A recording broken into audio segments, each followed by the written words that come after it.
পশুৰ দৰে হিন্দুক কুৰবানী দিয়াৰ ভাবুকি নাম সানিউৰ ৰহমান ওৰফে সানি ভাই কাম সামাজিক মাধ্যমত সাম্প্ৰদায়িক বিষবাষ্প বিয়পোৱা আগতত যাওঁতে আহোঁতে মানে দেখা পাইছো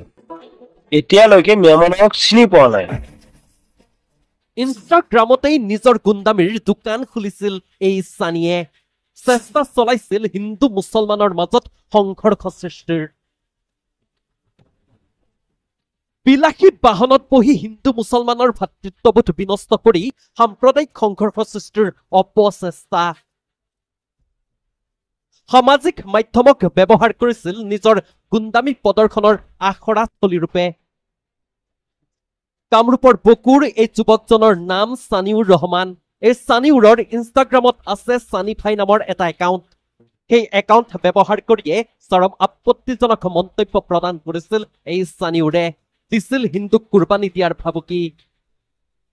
মিয়া মানুহে বছৰে ঈদত কুৰবানী দিয়ে এইটো গম পাওঁনে বাঢ়িলে গৰু ছাগলীৰ নিচিনা কুৰবানী তাৰ পাছতেই আৰক্ষীৰ জালত পৰিল এই সানি ভাই এতিয়া সানি ভাইৰ অৱস্থা চাওক আৰক্ষীয়ে গ্ৰেপ্তাৰ কৰিলে সানিউৰ ৰহমান ওৰফে সানি ভাইক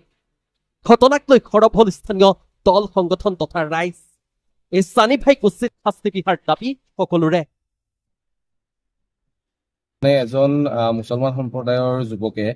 হিন্দু সম্প্ৰদায়ক বৰ বেয়াকৈ আঘাত লগাকে তেওঁ অশ্লীল গালি গালাজেৰে মাৰিম কাটিম এনেকুৱা ধৰণৰ মন্তব্য কৰি পেলাই এটি ভিডিঅ' বনাইছিলে তাৰ ফলত মানে আমি খুবেই দুখ প্ৰকাশ কৰিছো আৰু আমাৰ অঞ্চলতে এনেকুৱা এটা ঘটনা ঘটিলে আমি খুব দুখ পাইছো আৰু আমাৰ যিহেতু এটা জাতিৰ ওপৰত ডাইৰেক্টলি মানে এটাক কৰা হৈছে আৰু সেইকাৰণে আমি আইনৰ ওচৰত চাপিছো আমি যোৱাকালি ভিডিঅ'টো দেখাৰ লগে লগে বক থানাত আহি আমি এজাহাৰ এটি দিওঁ তাৰ ওপৰত সেই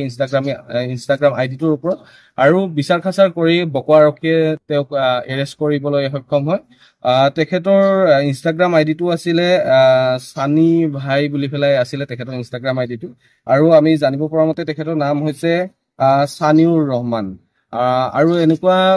সময়ত যিটো সময়ত ভাৰত পাকিস্তানৰ যুদ্ধৰ নিচিনা পৰিৱেশ সেই সময়ত এনেকুৱা সাম্প্ৰদায়িক মন্তব্য দিলে আমি ভাবো যে আমাৰ নিজৰ ভিতৰতে এটি গৃহকন্দলৰ সৃষ্টি হ'ব পাৰে এনেকুৱাবোৰ নহওক আমাৰ যিটো হিন্দু মুছলমানৰ ভাতৃত্ববোধ সেয়া এতিয়াও অব্যাহত আছে আমাৰ যিটো ভাতৃত্ববোধ সেয়া এতিয়া শেষ হৈ যোৱা নাই কিন্তু এনেকুৱা এচাম মানুহৰ কাৰণে সেই ভাতৃত্ববোধ আমাৰ শেষ হৈ যাব বুলি আমাৰ অনুভৱ হৈছে